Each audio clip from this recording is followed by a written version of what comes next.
kebingungan publik. Ya, sekarang dijelaskan dengan cara demikian. Pertanyaan saya pertama, Bapak Ketua PPATK Pak Ivan, yang terhormat, saat ini pastinya publik ya sedang memiliki sangat atensi besar terhadap dugaan adanya transaksi mencurigakan. Ini ngeri-ngeri nih, sampai rakyat enek mau bayar pajak gara-gara begini nih, ya. Jadi yang disebut sampai ratusan triliun. Kalau kita semak ya, Pak Menko Polhukam itu menyampaikan bahwa nilai transaksi 349 bla bla bla, sekarang berubah-ubah naiknya angka-angkanya lagi ya. Pada keperkembangan kemarin, Pak Menko menyampaikan bahwa ini bukan korupsi, tapi ini adalah data TPPU, kata beliau. Namun Pak Irjen Kemenko menyampaikan bahwa ini bukan korupsi dan juga bukan TPPU. Cakep kan tuh? Ya, sesama para pejabat ngomongnya.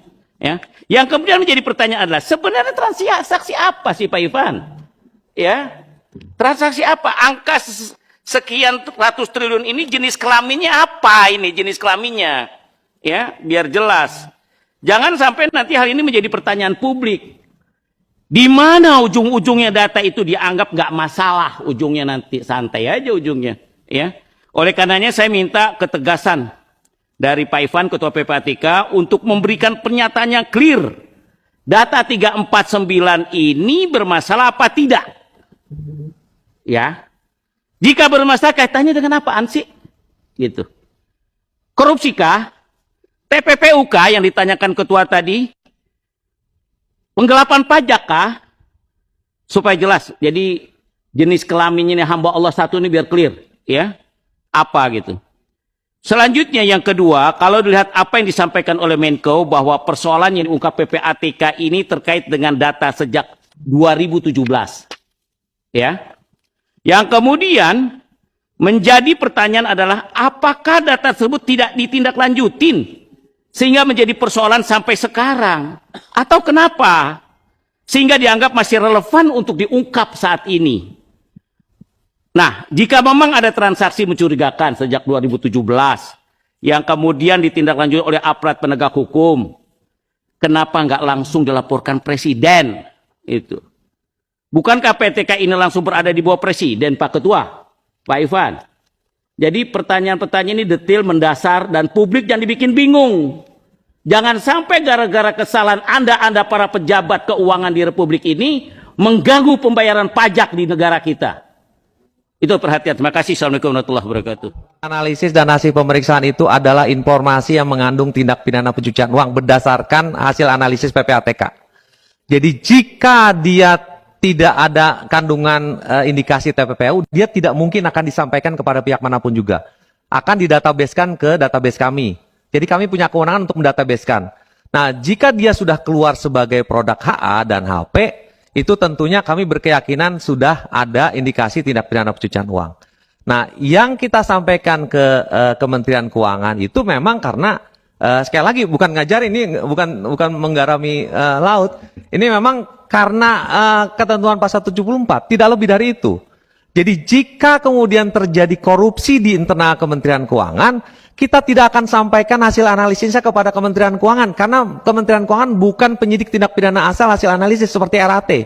Kita tidak serahkan HA atas nama RAT kepada Kementerian Keuangan, tapi kepada KPK.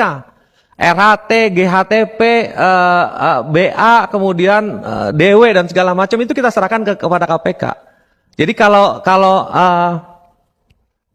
pimpinan dan anggota Komisi 3 yang kami hormati, kami banggakan, membutuhkan keyakinan kami sebagai Kepala PPATK, kami yakini karena itu sudah keluar sebagai HA, ada tindak pidana pencucian uang. Lalu kalau kemudian penyidik memiliki bukti lain, kemudian ada invoice misalnya, ada tagihan dan segala macam, ada arus barangnya itu kami diskusikan dan bisa terjadi seperti itu memang. Di kepolisian bisa terjadi berbeda dan segala macam seperti itu, Bapak. Jadi genus kasusnya seperti yang disampaikan oleh Ibu Menkyu, banyak informasi yang kami kirimkan itu sebagai reaktif. Jadi begitu kami ditanya oleh Kementerian Keuangan atas nama-nama tertentu, kami kirimkan balik. Tapi ada juga yang tanpa ditanya kami temukan berdasarkan hasil analisis kami temukan. Itu ada juga seperti itu. Yang model-model seperti itu. Jika kalau kemudian kami temukan korupsi, kami akan serahkan kepada KPK atau penyidik kepolisian atau kejaksaan. Lalu kemudian jika terkait dengan TPPU tentunya akan kami serahkan ke, kalau genusnya dia adalah terkait dengan kepabeanan, kami serahkan ke Bea Cukai. Kalau genusnya adalah perpajakan, kami serahkan kepada perpajakan. Dan memang kita tidak bisa mengatakan 100% ditindaklanjuti. Makanya koordinasi terus dilakukan. Kemarin juga ditanyakan terkait dengan apakah semua sudah ditindaklanjuti? Kami bisa jawab, belum semua ditindaklanjuti.